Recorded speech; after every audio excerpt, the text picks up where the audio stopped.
This is your weekly tech recap with Jamal Abbott. News and insights about the tech world in plain English. T-Mobile launches fixed wireless access service for in-home internet. This move challenges the cable companies as they state there's not enough competition in this area. The pilot service launches this year to 50,000 homes, which is invitation only, as they wait for government approval to merge with Sprint. The mobile carrier plans to deliver 100 megabits per second service to homes by 2024 to more than half of U.S. zip codes. So I love this move by T-Mobile. Once again, they're showing their scrappy nature, and they're looking to shake up an industry that's largely been dominated by one or two players, which control a large share of a market. So, for instance, if you're in a smaller town with limited options, you may have a dominant telephone company that's providing internet and home phone service, or maybe a cable company that's providing home and internet service. So there's not a whole lot of options there, and you're kind of left with the lesser of two evils, for lack of better words. So I like this. It brings another choice to consumers in the market, and ultimately this is going to make this space a little bit more competitive and have these companies compete more for your dollars. And just to recap on the term fixed wireless access, so this is something that's new and something that's been more prevalent as we get higher and faster speeds out there with technology today. So instead of having that traditional cable come into your house, whether it's a telephone cable or if it's a cable coming from the cable company, this is coming directly over a wireless network. And this is great for rural areas where they may not have the infrastructure in place to support higher speeds, or this may be a place where you can't get wires or you can't dig in certain places just because of the terrain and how difficult it is to put new cabling and new infrastructure in these areas. And traditionally, too, there has to be some type of financial incentive for service to be delivered and for these investments to be made in these areas. So this is great for T-Mobile to come in here, and this is going to put pressure on this industry to do some more and innovative things for consumers. If you remember, Google Fiber came to certain markets in the United States, and this got the cable companies a little scared, so they started to deliver faster service, and eventually Google Fiber and then Google Internet service didn't quite take off, but it pushed this industry forward a little bit more. So I'm looking forward to seeing what happens in this space, and we're going to keep an eye on T-Mobile as they look to shake up the waters just a little bit. AT&T and Comcast have both successfully completed the first call authentication using the protocols Stir and Shaken on landline networks. This is important because it's the first attempts to follow through on cracking down on spam and robocalls, and other service providers are expected to follow suit on this.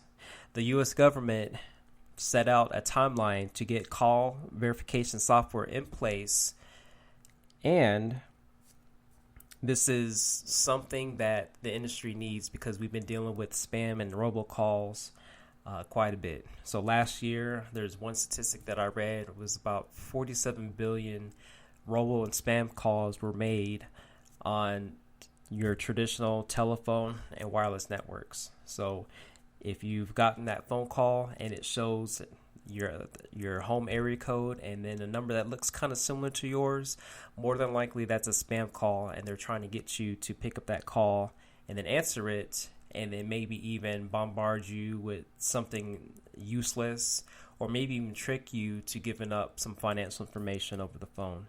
So this is actually a good move by these two companies. We're going to see more of these companies come and implement the call verification software that's needed, and I hope this gets moved quickly.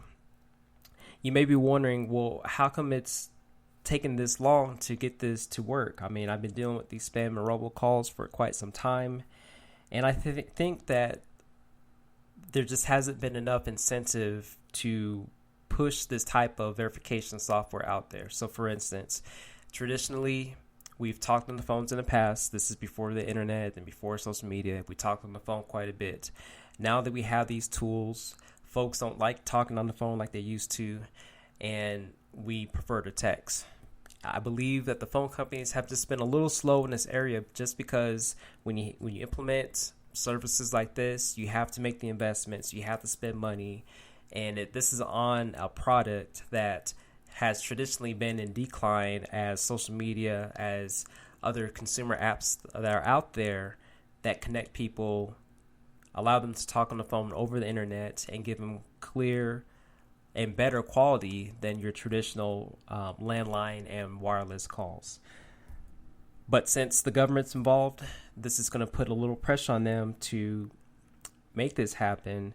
And we're going to see some more tests and some more innovations that come from this call verification software. And this story is interesting because this is something that my son brought to my attention. So Google Stadia is the new streaming video game service that made its debut. This platform will allow people to game on any device, integrate the YouTube experience through live streaming, or jump in on an existing game to play. You'll also have instant gameplay, so there's no updates or no downloads that you need to worry about. You can just jump right in and start playing immediately. And then games will be streamed from the Stadia cloud. So there are other providers like Microsoft and then PlayStation. More than likely, they're going to start to push their offerings to the cloud, as this is where the world is going to. This has happened in the tech world with computers. This has happened with phones, with voice over IP. These things have moved to the cloud, and then you just have your devices that access that infrastructure, but you don't have that physical device in your home or in your office any longer. So in the video game world, you're going to be streaming this stuff over the internet.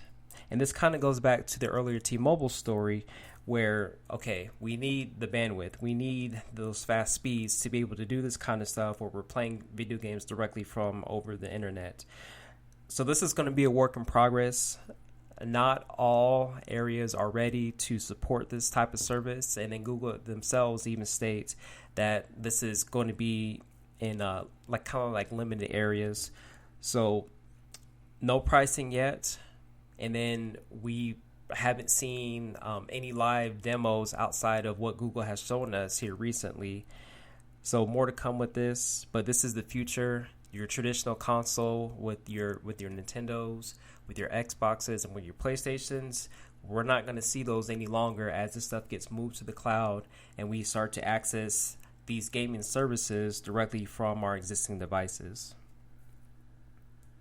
So speaking of new, there was a new report that came out that talked about video streaming subscriptions. And guess what? Traditional cable subscriptions worldwide have been beat out by online streaming services. So over 613 million subscriptions for streaming services were used worldwide. And then in the US alone, there was 187 million. And guess what? For the traditional cable companies, 556 million. So that's still a decent number, but this number has been going down as folks have transitioned away from your traditional TV programs, and they're watching things on demand on any device and any time. You also have other companies out there like Disney who are acquiring assets like 21st Century Fox. You have AT&T, the wireless phone carrier, who bought Time Warner and then DirecTV assets. So these are all plays to combat against other streaming providers like Netflix, Hulu, and Amazon. So there's going to be more growth in this area for streaming, and then less growth in cable subscriptions as we want to watch things on our time. Now we have some questions from Quora. So if you want to follow me, look up Jamal Abbott, and that's JaHmalAbbott. and that's at Quora. So Quora is a QA site where you can ask any question and then get answers from the community. This first question comes from Elizabeth on Quora. So shout out to Elizabeth, who has submitted 2 questions for me, and I'm excited to answer this second one for her. The question reads, why are Sprint products and services so bad? So Elizabeth, this is a great question, and when I think about this, I think about how Sprint used to be that scrappy wireless carrier back in the day. So I remember the CEO, I believe his name was Dan Hesse. He was on TV commercials. There was lots of advertisements, and then there was just more talk about Sprint and what they had to offer and how they were different from the big wireless carriers, which was AT&T and Verizon.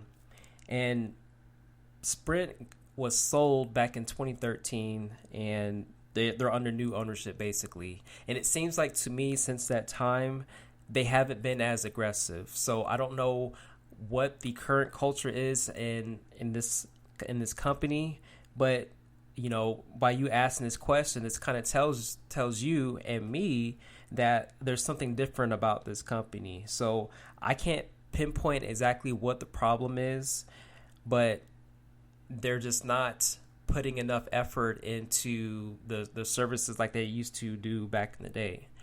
And then they're getting beat by these other third-party reports that show that Sprint has come in last out of the other major wireless carriers in the United States. So I don't think this is going to get any better, especially since Sprint is looking to merge with T-Mobile.